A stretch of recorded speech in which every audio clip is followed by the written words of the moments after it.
सर्वप्रथम तपाईँहरू फेसबुक पेजमा जानु होला है। सर्वप्रथम फेसबुक पेजमा गएर यहाँ तपाईँहरूले देख्न सक्नुहुन्छ है, यहाँ तपाईँहरूको ड्यासबोर्ड छ है, ड्यासबोर्डमा क्लिक गर्नु होला।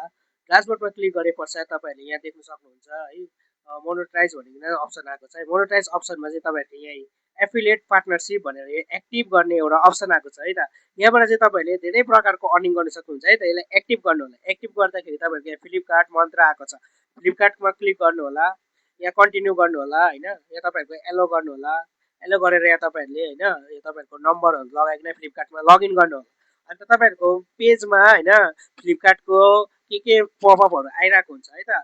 तपाईँहरूले यहाँबाट चाहिँ अर्निङ गर्नु सक्नुहुन्छ है त। तपाईँहरूको आइडीबाट कसैले होइन तपाईँहरूको फेसबुकमा भिडियो चल्दाखेरि फ्लिपकार्टले एउटा एडभर्टाइज लगाउँछ। एडभर्टाइजबाट तपाईँहरूकोबाट अलिकति कसैले पनि केही चिज अर्डर गर्यो भन्दाखेरि तपाईँहरूकोमा अर्निङ हुन्छ है त। युट्युबमा चाहिँ पहिलेदेखि नै यो अर्निङ थियो होइन। अहिले फेसबुकमा पनि नयाँ आएको छ, तपाईँहरूकोमा आएको छ छैन तपाईँहरू कमेन्ट गर्नु होला होइन।